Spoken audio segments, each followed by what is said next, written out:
Tom, Yes. why are you special? Why am I special? That is, so my first answer would be I'm not. And that would be my second answer. I'm not. I'm Herb Thompson, a Green Beret and resolutionist.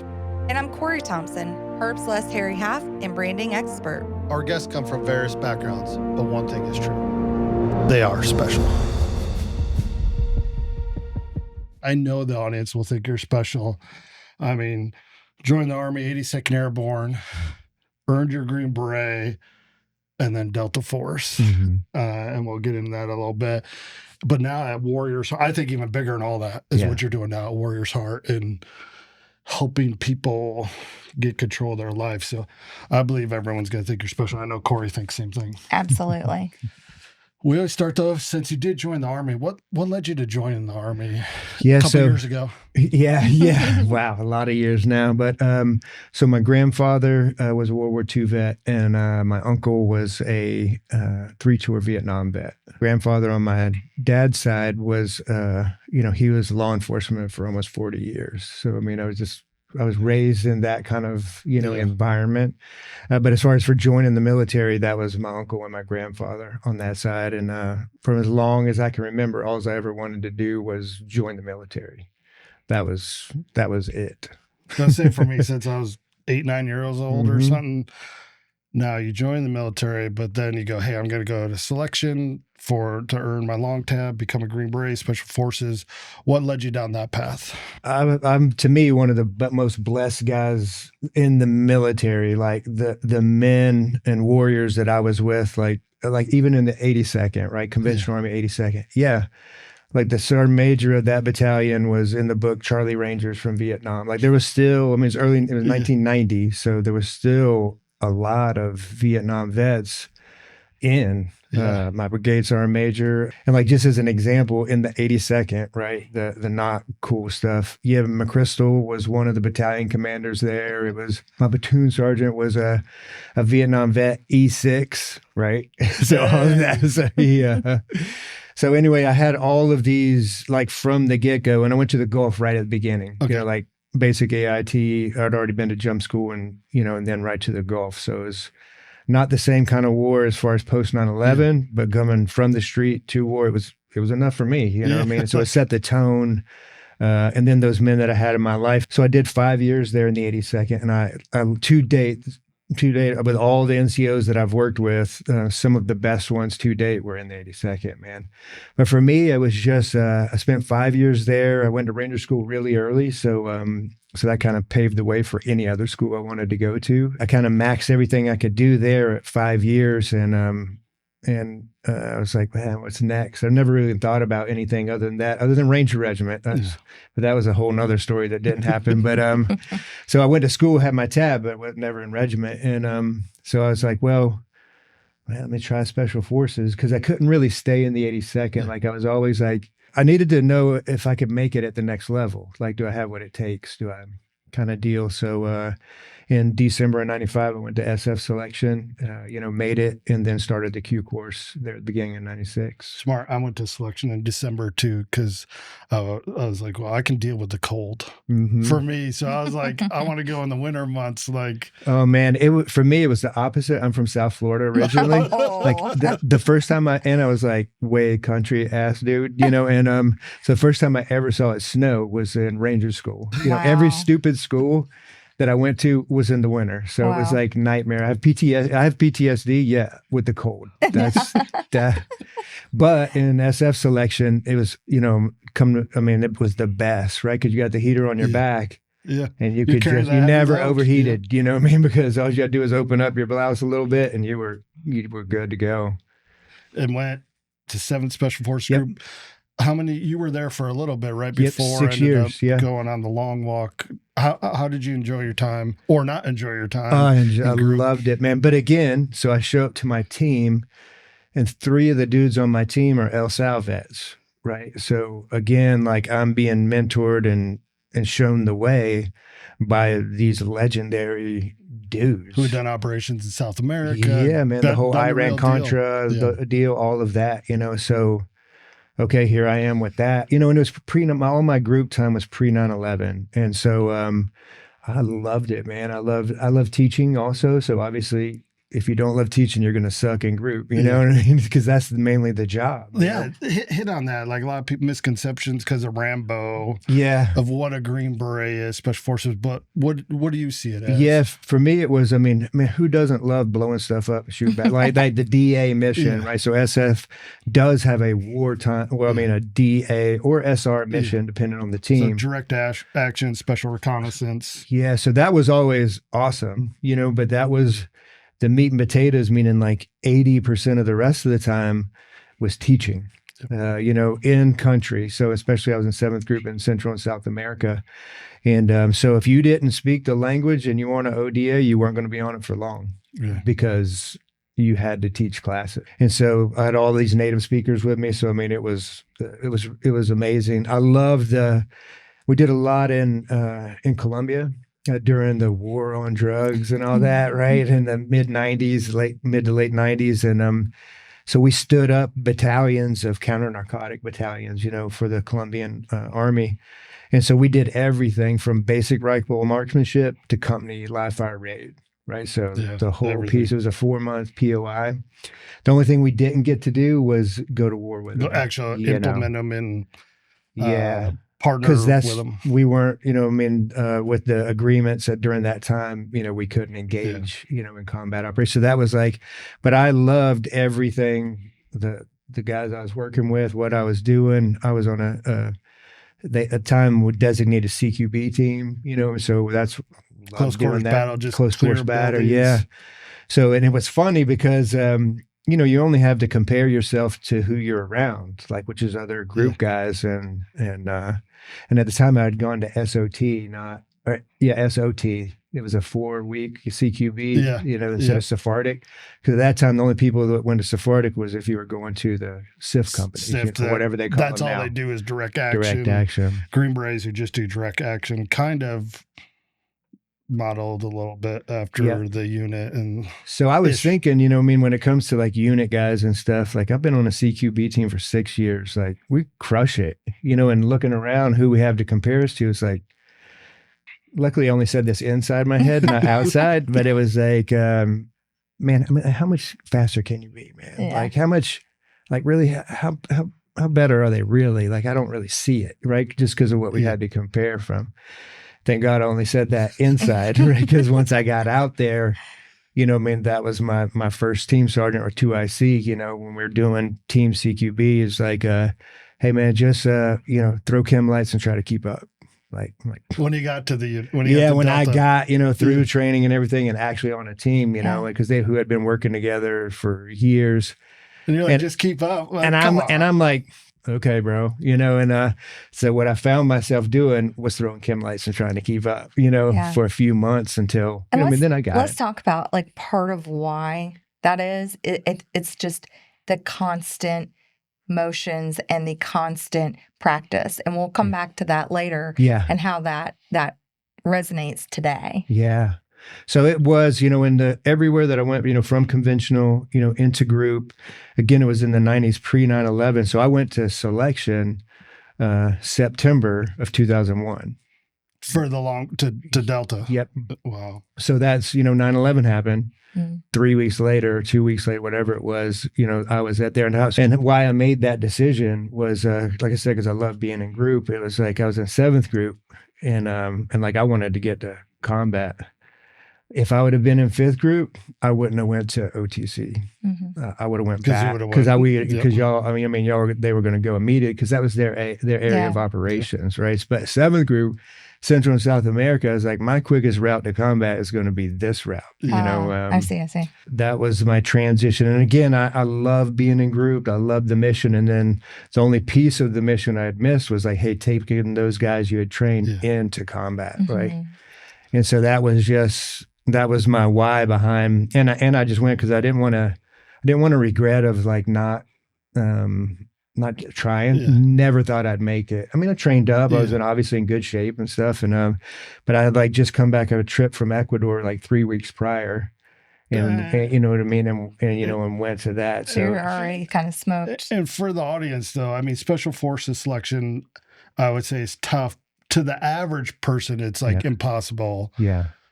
I don't think the average person can imagine what you had to go through for Delta Force selection. Yeah. To me, the hardest thing in the military that we do, and it's, you're like, I just went and did it. But like, yeah, no, but easy peasy.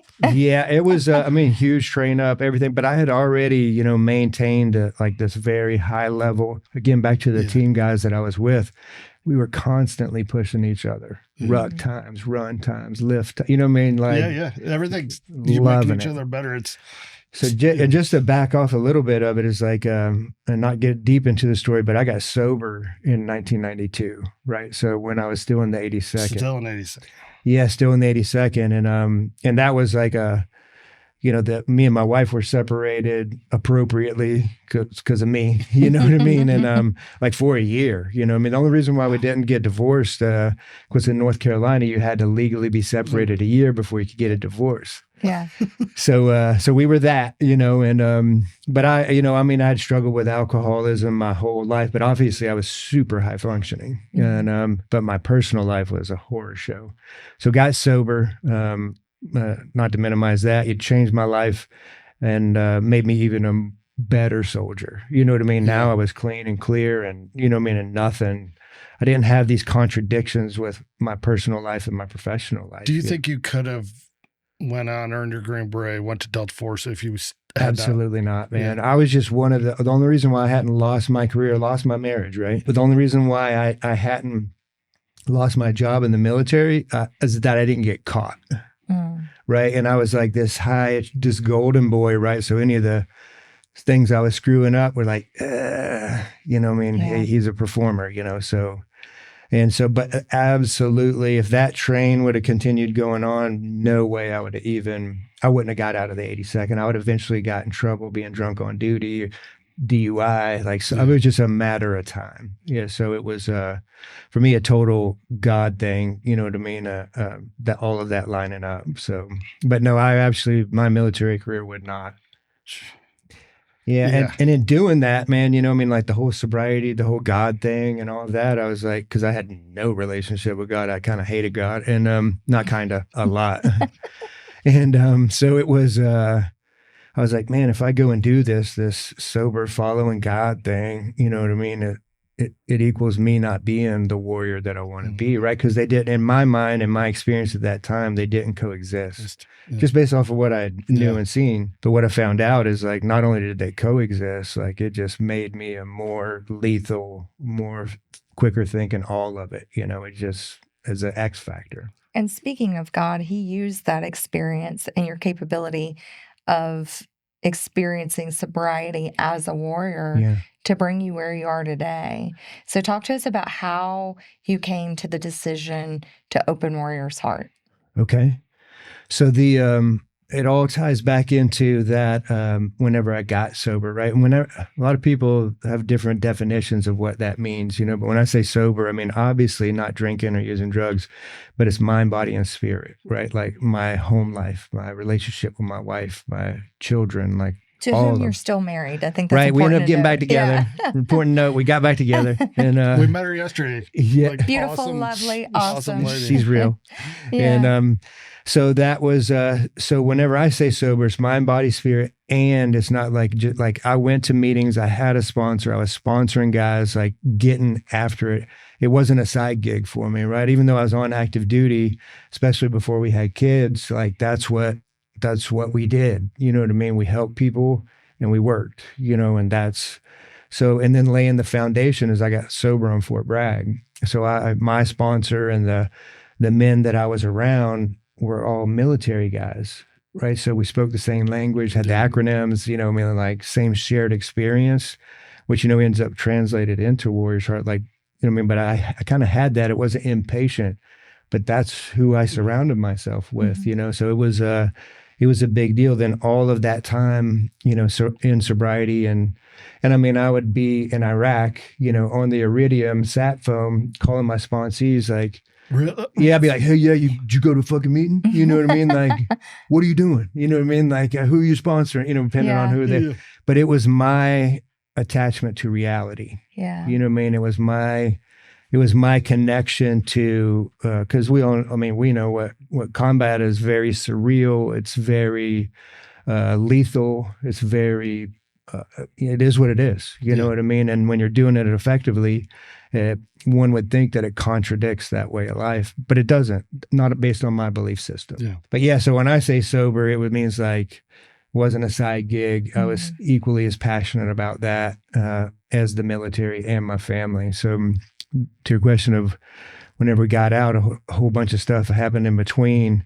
And so I really got into veteran suicide, right? Because I had an undiagnosed, untreated TBI, and like I almost killed myself. And that was being sober. Did you know, you probably obviously do already know this, for those of you that don't, a concussion actually occurs if you feel that if you hit your head or something jolts you and you see stars or feel a little dizzy. Get your bell rung. Yeah, that's a concussion. I mean, it's just what are different. We talking hundreds of times? A day? 100, yeah, I mean, for sure, right? Because especially where I was working, everything was explosively breached, and a lot of those, and I was a Charlie, so I understood all the dynamics of it. Guy, So when I would look at the charge and where we were positioned and what walls were where, I was like, yeah, this is going to suck bad. There was that piece, but also in 2006, I had like a life, like this was what my life was before September 1st of 2006, and this is what my life has been like after.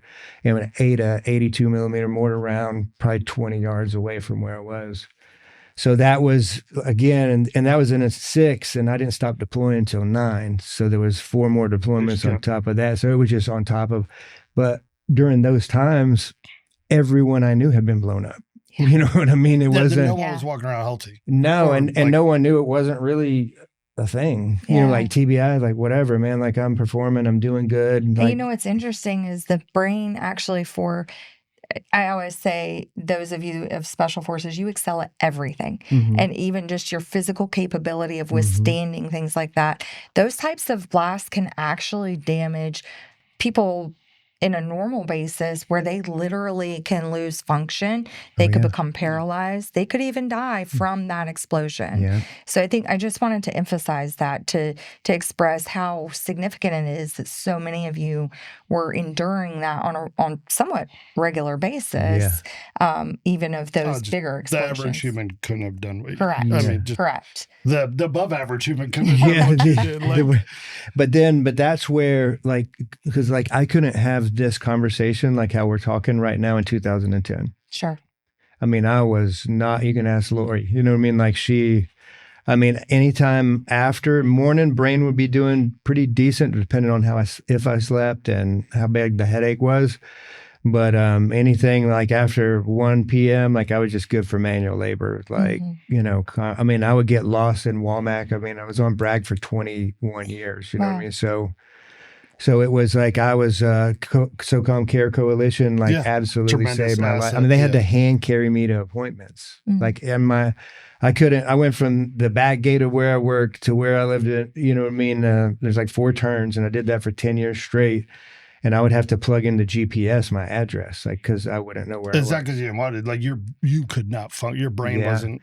I could live all day in the shoot house. I could live all day on the range. Like nothing was wrong. So, but my words, when it came to changing the channels, you know what I mean? Okay, switching to home life, switching to this, like the switches got broken, you know, and I was only good at these things and only degrading and all the rest of it. And that was with no self-medication or no chemical that's what amazes me. It was like huge, which is pure probably why TBI. you lived, to be honest. The only reason why. Yeah. So you had that, you got SOCOM Care Coalition, tremendous asset for our special operations forces of getting them better. That helped you get on, you know, you were talking about veteran suicide, mission 22. You decided I'm going to do something then. Yeah. And like help others. Yeah. And so I was already doing the sobriety piece. And then there was this ginormous, I got out in 10, actually retired in 11. And, you know, at 11 time frame, no one even knew the suicide rate was 22 a day. Like, and that's not even a real number, but the one that they had, right? The reported number, right? So there was just this awareness. So through losing buddies, through losing people, And then, because my passion has always been like, I love special forces, obviously, and like I love conventional Army dudes. Like I was taught and raised like, don't forget where you come from, boy. Mm-hmm. You know what I mean? Yeah. And so, I mean, the only combat patch I have on my uniform is my 82nd Really? patch. Oh, yeah. Wow. Oh, wow. So it was like, so I always was like, man, if I was struggling like during the transition and getting out and everything, like I was barely making it with all of this help. What's that dude in the 82nd that deployed to Solder City for a year, got blown up, has a significant TBI, gets in trouble. Now he's chaptered out. Like who's know that he's going to kill himself? Yeah, man. I mean, that is it's really easy. So I did that for different organizations and just mainly because what I learned in sobriety, like I'm going to survive. Like I'm going to survive. And what I learned was you talk about it, right? Not any OPSEC crap, you know what I mean? Anything like that. But there's tremendous amount of things that I can talk about it. And so that's why I do, because as you've experienced in your speaks, because people put us on that pedestal, whether we agree with it or not is irrelevant, but we're up there. And then I've had feedback to me. It's like, man, if you're you again, like just like I said, I'm not special, but they think I am. Yeah. Like if you can talk about like your struggles and be emotional and like, you know, be emotionally vulnerable and stuff, then like, hey man, it's okay that I have problems too, because this guy, he's got them too. And now it's like a cool kid club, you know what I mean? It's like I'm screwed up too, which is great for you. I mean, top 0.00001% of the U.S. military to me is you and your unit, what you did and coming up. So when people see you doing that, kind of honest, and we'll get to it, what you do here, Warriors Heart. When one of them guys shoots you with a Nerf gun, they're like, "Oh my God, I shot a Delta Force Nerf gun." That's like that's people dream about, man. Exactly. You know? But if you come and open your heart, or like, "Hey, this is what I've been through, and you can do it too," it's inspirational. I've had a guy told me the first thing that I did is me and my brother Scott, we did for NRA. I don't even think it's posted anywhere now, but they had an NRA Life of Duty Patriot Profiles is what it was called. And most of my peer group, you know, stayed in for the devil's money, got the bonus and, you know, but I, you know, got out because I couldn't wear kit anymore, broken back surgery, TBI, all this stuff. It's like, if I can't carry kit, then I'm out. So when we came out, you know, it's like, oh my God, I was like one of the first GWAT, you know, kind of guys in the SHOT Show gun industry tactical mix, you know, it's like, tell a story, you know what I mean? When it was going to come. And Scott and I was like, yeah, we'll tell a story and we're only going to talk about emotions and PTS, you know what I mean? And so we did that, which violated everything I knew as a commando, right? As a quiet professional. It's like, I lived that shit. Silent professional. Yes, silent. But then what I knew about sobriety is like, no, I have to talk about it. So it was a ethical dilemma for me, but then it was like, man, no, I have to do this in order to survive and for my family to survive, me, all of that, right? So we started, and shortly after we were at SHOT Show, and then all these dudes are coming up like law enforcement guys, military guys, whatever, and one of them actually said it to me, because in my mind I was never going to be on any video again, like okay, one and done, like who cares? Like, man, that was awful. You know what I mean? And but then I had a guy come up to me, and the words that he said is that, hey, by you saying what you said, gave me permission to seek my own help. And so I'm like, okay, cool. And I walked off, you know what I mean? Because I was not a lot of therapies at that time. And I was like processing it. And I was like, my hands are coming up. And so I just walked away, and then I'm processing, and I was like, damn it, man, now I have to do it. Like, cause how, like this dude gave me, you know what I mean? I've been following God for a long time, you know what I mean? And nothing happens. There's God incidences, not coincidences, you know? And so now this guy just gave me this message. I'm like, that's what I want. You know what I mean? That's because if it was up to me, the only people that would know me was the people that I interacted with. Like true. I mean, you're not seeking the limelight. No, man. I do it for only to get Warriors Heart front and center, and for everything that we had talked about, the effect that we have on other folks. Being a preacher's kid, I've spent a lot of time, this sounds weird to say, I've spent a lot of time in hospitals, nursing homes, hospice, aftercare, homes where people are, you know, trying to rehabilitate. You know, that's kind of a norm in that. So being around that, you understand what most people are experiencing is very clinical, very hospital grade, white walls, very, very clinical, I guess is the best way to say it. Sanitized and sanitized. Sterile. I can smell what you're talking about. Yeah.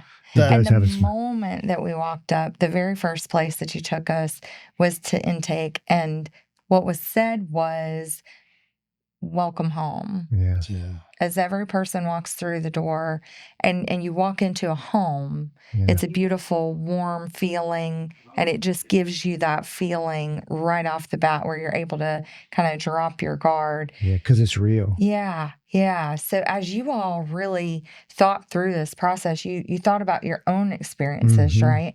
And so can you talk to us about, from those that have gone through the program, like, what that experience of when they get here is like? On one end of the spectrum, like, where it hits them, it's just immediately tears, right? Because again, it's not just words, it's from the human being that is saying that and the environment supporting it. When they say welcome, they mean it. Like, and what they're not saying is welcome to our home. Right. Because in homes you have rules, right? And there's a way that's acceptable and unacceptable, and hey, people make mistakes and everything. But anyway, so some of them is just an immediate emotional response, and like their shoulders drop and they're like sliding into home plate, what I mean, or something. And then the other end of the spectrum is like, it's in my freaking home. I don't even know you. Just this I don't want to be here. Welcome home. That's cute. That's cute. So there's both ends of the book there, but then invariably over time, like you can't, it's like interrogation or something. You can't hold out for 42 days, man. You know what I mean? And there's no escape from the amount of staff that we have here and the clinicians. Like there's nowhere to hide, right? So over time, even the negative response ones, minimal halfway through, immediately change. And then as they're a battle buddy for someone's in detox, they're going over there, welcome them in, and whether they're saying welcome home, brother. That's awesome. Or sister, And this is for veterans and first responders. Yeah, we got active duty, veterans, law enforcement, first responders. Boom. Treatment from alcohol, addiction, and then probably some. There's always some tie-ons with it, right? Yeah. It's not a single diagnosis, I guess. And you all have actual clinical physicians at what I would describe as a resort-like experience. Yeah. I mean, over 500 acres here. We would pay to stay here. Bed facility. It's like a resort. Yeah. Like, I was like, man. That pool looked awesome. I was watching the otters in the lake. I was like, I'm grabbing fish and pole. I might just stay here. And I wasn't hungry until we walked past the food area. Right. And all of a sudden my stomach was like, it smelled so good. But how do you, I guess, put people through that, right? They come here for a 6-week program, and there's some special sauce here that allows the healing to happen. Yeah. It's just like we always say in recovery, there's no silver bullet, right? There's not a one and done. It's like, oh, I'm all better now. Like, yay, I'm glad that's over with, right? Yeah. It was like, that's the greatest thing that I learned through my own therapy is that, hey, none of this is ever going away, right? Because I want it gone. I want it gone. I don't want to think about it. It's like, it's not ever going away.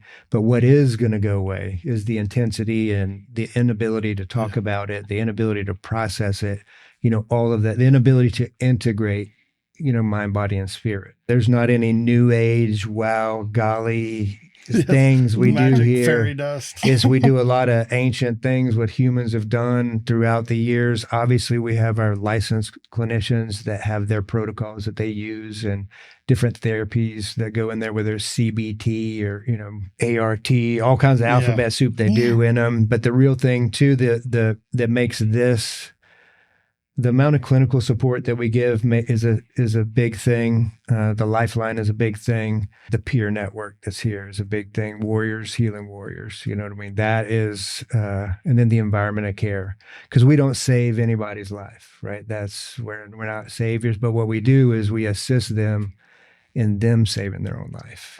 I think the biggest thing that was a shock to me, I was expecting a lockdown facility. By lockdown, maybe it was my preconceived, more like a prison with guard towers and there is a gate, but they're friendly. How you doing? Yeah, exactly.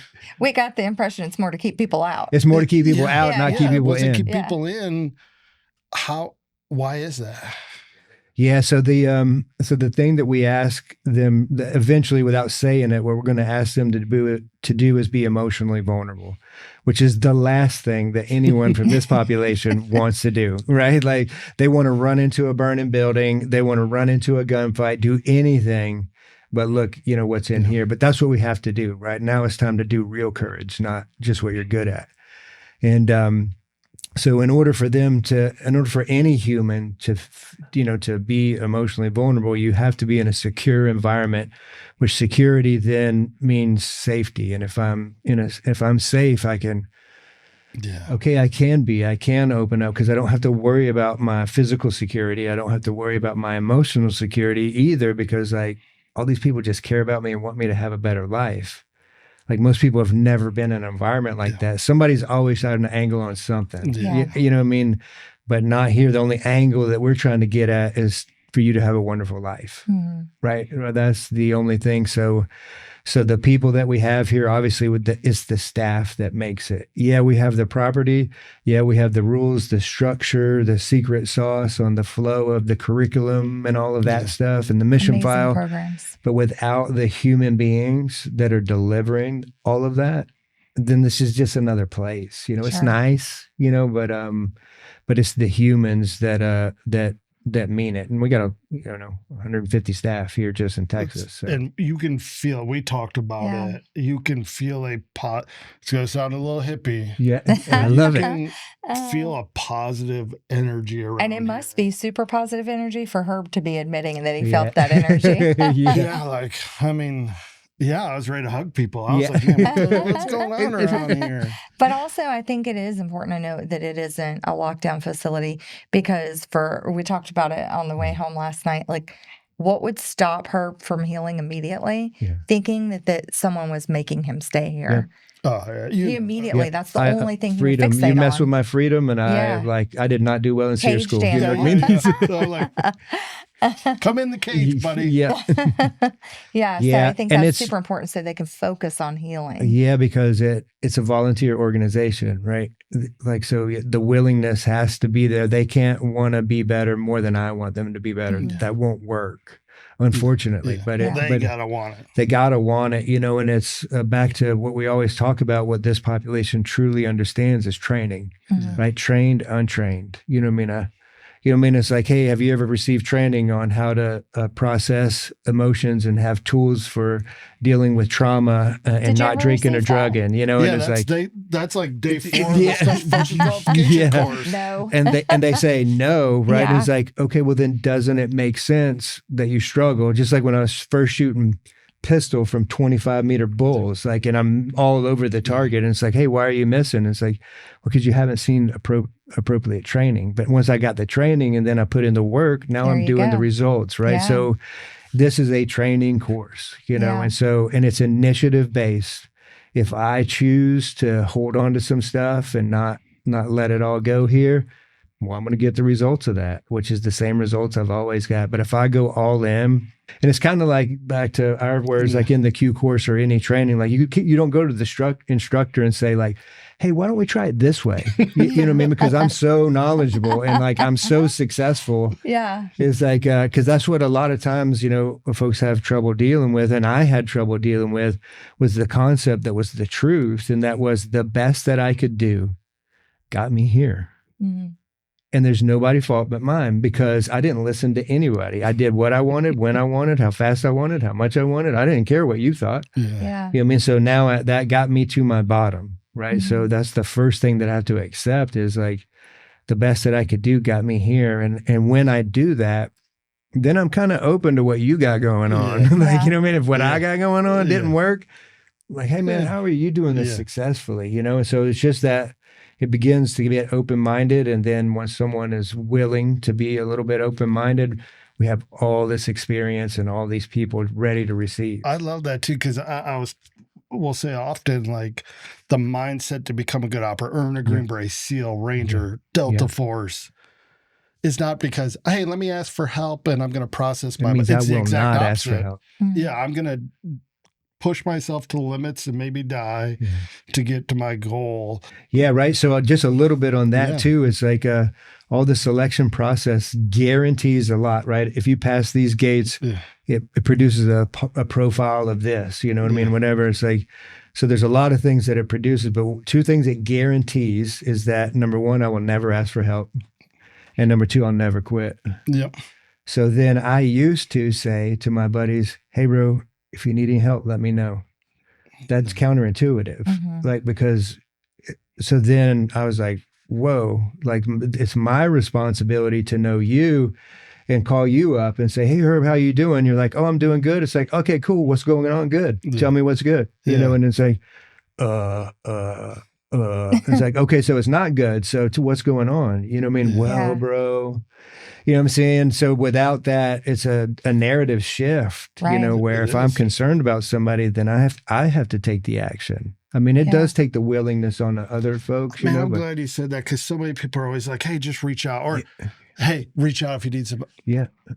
That's my forte, or anyone like us. And that's anyone like any of the professions, you know what I mean, in the warrior class to some degree, some greater than others, but everyone has that. I'm not going to ask for help. And even, I think, outside of the veteran community, even or military community, even though that's what you all focus on, I think that's a relatable concept for those that have experienced trauma, because oftentimes they're taught to push that away in some fashion, right? Yeah, I know, absolutely. And like we gather the warriors here because initially in sobriety and in recovery, it's important to have peers, like-minded folks. But once you get through that phase, then it becomes and just using this as an example, then it becomes not just warriors, but all alcoholics and addicts, right? Because we're all humans and we suffer. So I've got to be able to transition, because this population does not have the corner on human suffering. Right. I mean, I know more civilians that have stories and humans that I know that don't touch I look like a little choir boy, you know what I mean, compared to some of these stories. So again, the whole intent is us to be able to get cleaned up, trained up, back into the fight, you know, whether that's the actual fight on active duty or active law enforcement or fire EMT, or active into my life, back into my family. If we could touch on that, because this was one of the questions that we had actually for when we left yesterday. Okay, let me back up. The organization is a for-profit, which is brilliant. And through that, you're able to charge either through insurance or self-pay. But what about those that may be using insurance options that may be either anyone, actually, I guess we'll just say, how do they actually get here? Who funds that part? And then how do they get home? Like if I'm sitting in Albuquerque, New Mexico right now. No money, no nothing. Because I'm not going to do this myself. Mama's like, hey, this is the end of the road. You need to go. How do I get here? Just the walking through that process, it's usually a loved one or family member that makes the initial, because sometimes it's the warrior, but usually it's a push from somebody else. And to get on the phone with our admission advocate, and we call them admission advocates because immediately they start advocating for the warrior. If they don't have primary diagnosis of chemical dependency, they just have behavioral health going on, then our advocate is going to look for where they should go in that vein, right? So obviously we want them to come here if they're qualified. So then they get like, okay, we sort it out, whether it's insurance, whatever, that piece is contracted in up front. There's no bill at the end, which is the normal thing. And then it's like, okay, they got to get here. So by licensing, we can't participate in getting them here because they call it baiting. I see. And that's a legality that we have under state licensing in Texas and Virginia. But what we can do is, so then our advocates, again, if they're like, I don't have the money to get where they have a list of nonprofits that's what they do, like Angel Air or any kind of folks. It's like, hey, you're a veteran. Hey, so that you qualify for Airlift Command or whatever. I'm just making stuff up. So, hey, contact these folks. You know what I mean? This is what they do. They get people to appointments. Right. So then where we pick them up, so they come to us by either they drive here, you know what I mean? And that's always interesting sometimes. But they drive here and we got a place where we park the vehicle, and And then, but then they'll fly into San Antonio. They'll come into a bus station. They'll come into a train station. Then legally, we have our folks go and pick them up. So they'll be picked up, at whatever location that they're at and brought here. I see. And then they get here. There's a process you go through. I think just seeing yesterday the tour of the place, like the electives they get to do, and they can do art, and the artwork was impressive. Metalwork. We're not talking just like not crayon just like books where you see finger painting. Nothing wrong with finger painting, but nothing wrong with that. But we're talking full on like welders, torches, showable art. I mean, one of these metal pieces could have even been constructed, like that, or not in the art room, but in your metal workshop area. Painting, but you also had, could do horsemanship. There's a canine to possibly get, a support dog following this. Jiu-jitsu, gym. Rolling, man, the jiu-jitsu gym and the gym itself, the pool. Yeah. And I have to pause and say, the other thing that struck us yesterday is how deeply intertwined you and Josh, the CEO, both are. Yeah. We went from watching, meeting Josh at the initial office at the business office in there, being a CEO, to next thing we know, he's on the other side 6 p.m. At 6 p.m. when most CEOs would have been long gone. And he's like cracking knuckles, stretching his neck, getting ready to go roll on the mat. And he's a black belt, so he was teaching the course. For jiu-jitsu. And you were giving us a tour around the place, and with clients coming up to us, along which the was way. So and it was amazing. I think cool, and I know we can't talk about the patients, but there was a patient I saw, just the joy of them hugging you yesterday. Yeah. Mm-hmm. But then the look I saw in your eye. Yeah. Of like, we can see why you do it. It's we mean it, man. Like, we're not kidding. Yeah. We're not messing around. Like, it's business, human business. But it's like we were saying, like, what makes this place special is everything, and then other stuff that we won't even have time to mention. But that is because it's the old lead by example, right? I was never in charge of a bunch of I wasn't a general. I wasn't even a squadron commander. I wasn't like, I had a team of dudes, and most of them could have been a team leader also. You know what I mean? Yeah. So my whole thing, and again, back to my roots is follow me, do what I do, lead by example. You know what I mean? That's, you get those things right, then okay, then everything else, even if you screw it up, is fundamentally going to be good. And Josh and Lisa are the same way, And one thing you just said made me think of another thing that hit us yesterday when you said they could each be team sergeant. When I talk about they could actually be team sergeants, what we're seeing around, there's a mixture of patients, but we were really astounded by the number of people's lives that you've touched. It didn't fit the stereotype. At all. And I think oftentimes warriors are fearful to submit themselves into a place where they're not going to be around people like themselves. Yeah. But what we saw were peak level of fitness. Yeah. I saw some dudes I didn't want to roll around. Exactly. Oh, yeah, man. So true warriors are here. They are. And like you said, it does. And that's the beauty of it, because most warriors, when they come to us, you know what I mean? They don't really know what they're getting themselves into either, right? Because everybody has whatever you have in your mind or picturing it is. That's what everyone has, one of those. So when it's immediately destroyed right from the get-go, then this openness kind of occurs, and this questioning automatically occurs. Like, okay, I thought it was going to be like this. Obviously, it's not. Mm-hmm. So what is this, right? So it immediately shifts into like I said, then the interactions that start happening, the meaningful interactions. Yeah. And looking around and seeing people like themselves. Yeah. And then no one having anywhere to, like we said, it's not a get along and get by, cooperate, graduate. No, you're going to be working. And so even on the nature hike, you didn't get to experience it. Yeah. So you got, because Lakeside and main campus come together, you know what I mean? So you have 75 folks, warriors right there at the gate, getting ready to break out into the main pasture. You got some of them with weighted vests, you know what I mean? They're going to run 2 loops. These are strong looking people. And then you have an amputee, you know what I mean? Yeah. You know what I mean? Who's going to, so it's ability groups, which we're all familiar with. Right. But we're all doing it.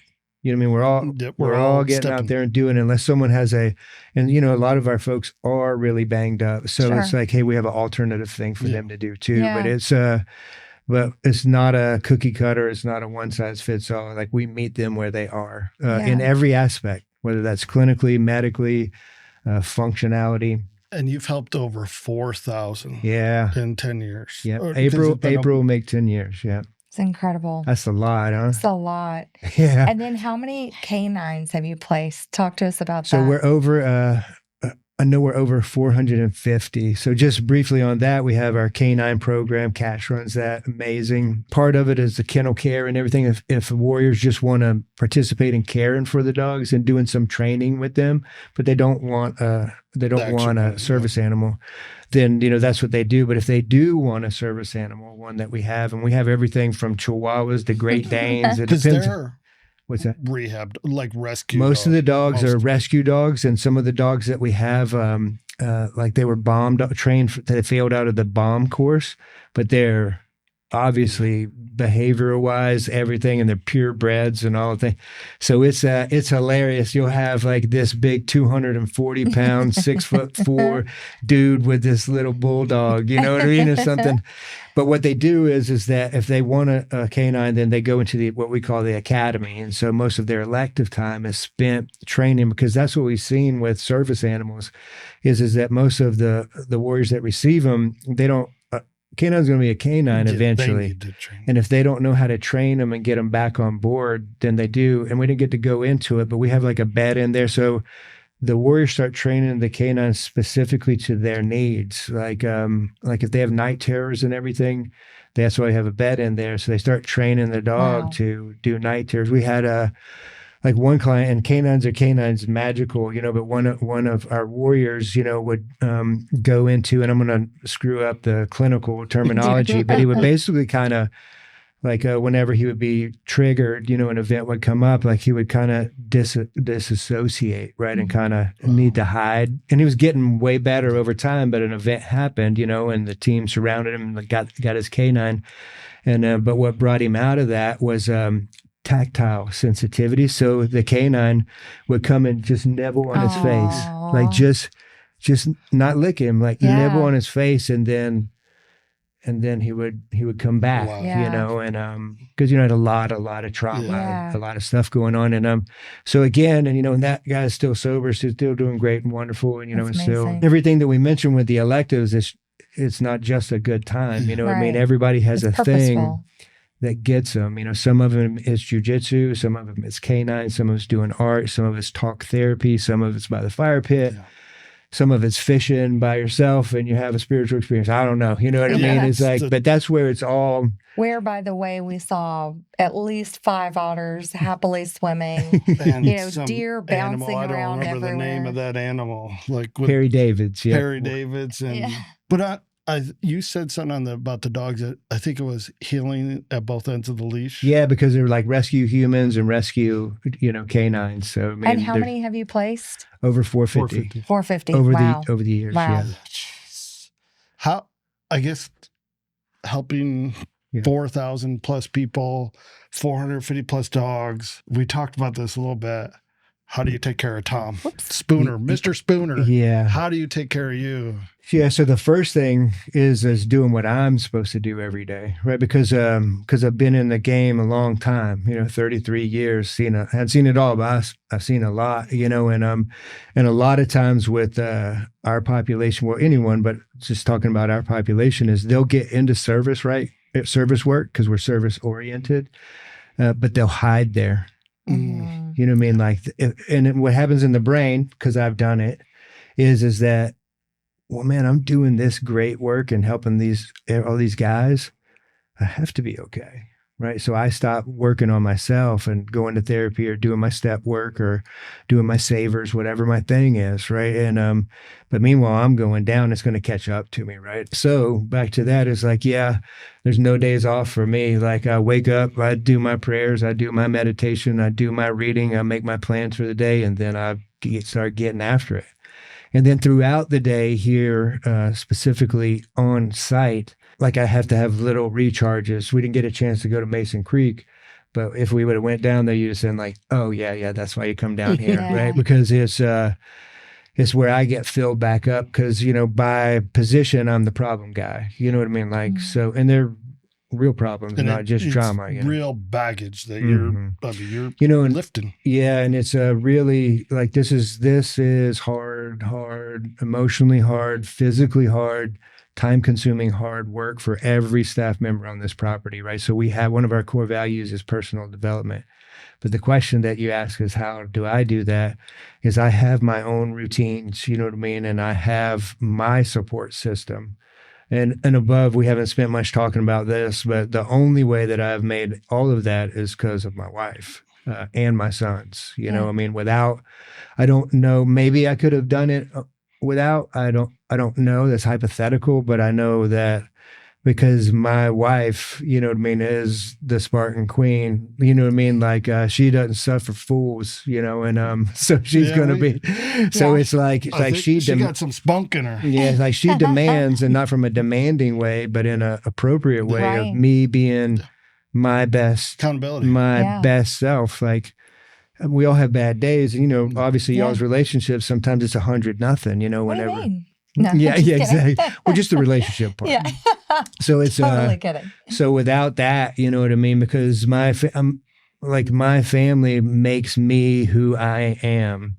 Just me. I mean, I'm probably a decent dude, but not really that great. But me with them, because it's the team guy mentality. Like I'll let myself down. I won't let you down. Yeah, ever. No. So what I've learned, because they talk about self-care and all that, and it's all right, but how I'm wired, like I can't change my wiring. Yeah. That's right. Is that I'm a team guy. Like, I'm not going to let my team down, but I know that the only way for me not to let my team down is to be ready when they need me, right? Mind, body, and spirit wise, which then it's a big trick to get me to take care of me, right? Yeah. Because I want to be there for them and my family and my sons who are grown. Like, when they call me, they got grown people problems. Yeah. You know what I mean? I better be like ready, So that's how I trick myself into doing what I need to do. But I have, again, back to Josh and Lisa and Lori and I,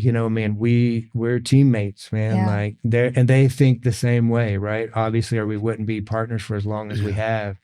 And so we have that accountability, and we call each other out on it. You know what I mean? A boot in the ass, or a hug, whichever is necessary. That's what we're going to do, and that's funny. How it all keeps going. Sorry, as you were saying that, I don't know why my eye was like drawn to your logo. And I know it's got the W for the Warriors and the heart for the heart, obviously. But I didn't notice this yesterday. Each one of the pieces of the W, if you will, it's like a perfect V. It's like 4 pieces that come together at the perfect intersection, right? Yeah. And I kind of think that's a great representation. And you are the first one that has ever said that. Really? And I hadn't thought of it until you just said it, as far as between the 4 of us, because we always talk about the 4 of us so much and holding it together. But and you guys Josh are keeping it all together. Josh put so much time, because it's so meaningful. He has like a whole sheet of like what every little angle means, and triangles, and how it pierces the heart, you know what I mean, and comes through. And it's the 4 of you going through the heart. But that one has not been brought up yet. So thank you. Josh. Yeah, we put that in. I mean, it's just tremendous. I mean, something stuck out for me yesterday. Like, just, I can't say enough how you care, and not to be like, oh, you pussy. Like, we all teared up at one point yesterday. Oh. Each one of us at different points. Yeah, and it was like, there was a moment, I was like, oh my God, of like, just, wow. Like, I mean, I got goosebumps now talking about, but like the care, like, it's genuine. I don't know how to say it otherwise. It's real. Yeah, and it's like, there's no graduation, right? Selection is an ongoing process. Like, I'm still, like, we are the population. And I always talk about the staff, 2 different things. It's like, no one treats this population, and I've been treated outside, like, no one treats this population the way our staff treats them. No one. Anywhere. And I think it's important to touch on that for a moment. Being an especially elite warrior, you are treated as an elite warrior. So a lot of people, when they enter a facility, are not treated as an elite warrior. They're punitive. And this is the opposite, where they are seen as these, wonderful human beings that they are from the word go. Yeah. And then with the staff, and the only thing, that's what we always say, the only difference between us and our clients is our badges. Like, we get to go home at night. Yeah. That's it. And you all eat together. We saw it. We saw staff eating, with the clients and it or patients. It's really amazing. Yeah. And we're all in it together. And that's why it all hits us, because it's like, it's not I'm through that now. Yeah. Yay. We're You know done. what I mean? It just is, it's all the journey, right? It truly is. There is not a destination on recovery or on how good I can be or not be a better husband, better father. Yeah. All of that, so that's why I know it hits us the way that it does, because there's always pieces of us that we're working on. Yeah. We care so much, right? Even back to, it's biblical, right? Greater love has no one than this. Right. Right. The only thing that's difference between us and them is we didn't die. Yeah. You know what I mean? So that's why it hits us the way it hits us, is because it's like, and that's what we're always talking about, is like, man, I'm not worried about what's happens when I die, right? Me and Jesus, we got that worked out. You know what I mean? I tell you what I'm worried about. I know who's waiting for me there. Yeah. Right? Joe Andres, Mike McNulty, Ben Stevenson. They're going to be like, hey, stud. Yeah. Hey, welcome aboard. Sit down. Yeah. Now let's talk about what you did with what we gave you. Yeah. Now we're going to have an AAR, a real one. And that's the one that gets my attention. Like God and all that peace in the afterlife, like zero concern because of my own belief system.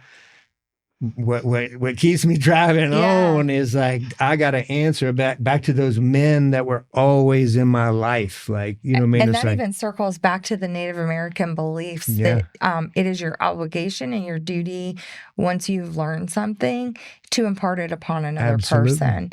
And that kind of ties in, with your entire beliefs. Oh yeah. So that's what, you know what I mean? That's what keeps me going outside of the physical, seeing folks and the mission and everything that we're doing, man. When it's dark night and, and I'm all by myself and I gotta, hey, true character comes out, it's like, okay, I know I'm gonna, we're gonna be there, man. Yeah. And I know how it's gonna be. So it's like, hey, what did you do with what I gave you, right? In whatever that's biblical, that's soldierly, that's all of it. Yeah. And I've got to answer for that, and I want to be able to answer positively. Yeah, there's some things we got to talk about that I've missed the mark on. You know what I mean? Like there's no, of course. But it's we're all human. It all makes sense. You know what I mean? It's not like this great big philosophy and this, all of that. It's like, no, man, how do we be better? How do we enjoy our lives? How do we be the best that we can be? All of those things, it's not easy. No. Yeah. Especially when you're coming from zero. It's from zero, and you got this facility here. You have a huge responsibility, nearly 100-bed facility here, 50-bed sober living facility nearby, and then in Virginia, the facility slightly smaller. What do you want to get out there for people to know about Warriors Heart? How can people help? Yeah, yeah. How can they, if you need to get here, I'm sure you're going to find it. Yeah. But how can people help on your mission that you're trying to do to help more people? The best thing is, because probably at least 60% probably more than 60, I'm just going to say 60% of the people, before they had an interaction with someone or saw something, have never heard about Warriors Heart. So getting the word out, because that costs millions of dollars, like to do and we spend that internally, not externally. So promotion of Warriors Heart, who we are and what we do, is the number one thing, right? Y'all were at a gas station. Yeah. And because of the shirt, like buy a Warriors Heart shirt. We were like, buy a Warriors Heart shirt. Tom called, like, where are you? And I'm like, not in a mean way. Like something happened. Say, are you okay? Yeah, I was concerned. It's like, are you okay? And a lady had stopped just at a gas station, was like, how do you like where you work? And I was like, and then I realized I was wearing the shirt, so we get to talk about it for 15, 20 minutes. Yeah. And change some of the negative narratives that she had. So if we could ask each person that hears this message to just tell 5 people. Yeah. Just tell 5 people about Warriors Heart. Go get a t-shirt. Follow your podcast. Yeah, we just got that started up. We have, we have the Instagram, we have the Facebook, all of that kind of stuff. All the cool kid stuff. Yeah, all the cool kid stuff. But that would be the number one thing. And then for the warrior that's out there, the loved one, that's qualified, because we all know someone, and that is like, hey man, we're waiting for you.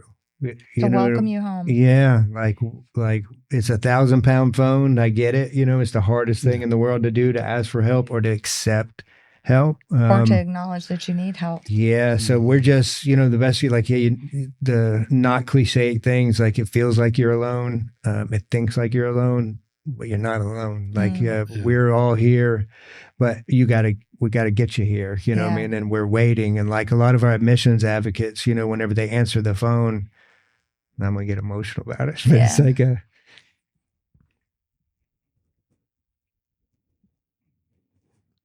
but they'll answer the phone and say, "I've been waiting on your call." And again, it's not a thing. It's not I'm just saying something, but literally that is what they're doing. Yeah. Right. So and then from the get-go, just from the first phone call through the whole walk to come in here, and then all the stuff that we already talked about. Once you physically get here, you know what I mean? That's whenever, that we really can get to work. But the whole process of it. Anyway. It's incredible. I know. It had to happen sometime. Dude, don't start doing that shit. I know, man. I was like, come on, we almost made it. But I thought, honestly, like something I appreciate too is like, sometimes you do have some repeat people that have come through, and I loved your talk. What you talked to me about, it was like no judgment. Sometimes people just process, learn, get to that spot differently, and why. And sometimes it works. But I appreciate the honesty. Yeah, man. Because I don't even know what I need in my life a lot of times, right? So how am I going to say what you need? It's like we all are custom jobs, right? And we all have a creator. Like I don't know what is needed for you or any of them. So, we just stay available, because we don't know. And because it takes what it takes. It took what it takes for me. I'm sure it did with you, with all of us. Yeah. And some people, we've had some folks that on their 4th or 5th time coming here, that whatever happened, you know what I mean? Like when we had our alumni event. So imagine this whole property that y'all saw with only 2 clients. Yeah. Right. So they got more therapy than they wanted. Like, how you doing? What can I get you? They were like, you can leave me alone for a minute, but imagine 543 acres, people, and 2, so it's that. But some of those, like one of those guys, they were both veterans and they were both active law enforcement. And one of the guys who was just an LE guy then, he's the chief of police there now. Wow. So imagine the influence and the ripple, second, third order effects that happen you don't from. ever understand the spread. Yeah, just like, because we look at it from a negative point of view, like there's all kind of data and statistics on the suicide, like an individual that commits suicide, takes their own life, and how that affects all of it, right? And which is all true. Yeah. Well, guess what's also true? That same positivity of that same individual that didn't go that route for whatever reason, don't claim to understand it, but they didn't, and now they're that positive structure that affects that many people also, so it's, and they're still alive, so it doesn't end, like they're just keeping on going. Like a great representation that I think is you. Yeah, I'm trying. You know what I mean? It's like we had talked about, is like my only job, and I fully understand it. Like I can carry not as quite heavy stuff as I used to, but I can carry heavy stuff, and I can work my butt off, and the results is God's business, and so that's every day I got a purpose. And literally every day you are here every day. Yeah. And this Lori, is a Saturday. We're filming on a Saturday, and it was like, I'm going to already be there. I'm obviously there. Yeah. Not a question. I think I know the answer to this because we always end with this, though. But what do you value most in life? What do I value most in life? Yeah, my family. And my family comes as I don't really know which one's first, because like I mentioned, they're so tied together. But in my relationship with a God of my understanding, not your understanding, but my understanding, because with that, I have the other, you know what I mean? So it's so intertwined for me that Yeah, that is what it is. I thought based off of the stuff that you would, but we Because it's a loyalty chain, Yeah. you know what I mean? It's like, hey man, there's God, there's my family, then there's Warrior's Heart, and then there's, you know what I mean, and all the way down to it, you know, and I'm very clear on that. I had people help me with that because it's so important to be very clear on that. Yeah. And but that's what it is, man. And we're grateful that you. I mean, we were out here and there. You're like, hey, can we? You're like, dude, come over tomorrow. Just grateful that you showed us this and are allowing us to tell people about it. Took a tremendous amount of your time to show us around and spend this morning with us. And would have took more if we weren't on a schedule, right? So it's like, but I look up to you, man. You're, I mean, not just as the warrior you are of top, what you were in uniform, but now even more importantly, what you're doing now. So thanks, buddy, man. I appreciate it, man. This is Thank you. This is a true treat, and we're grateful. Absolutely. Subscribe, like, and comment, and don't forget to set those notifications. We'll see you next week with another special guest. Until then, own your journey.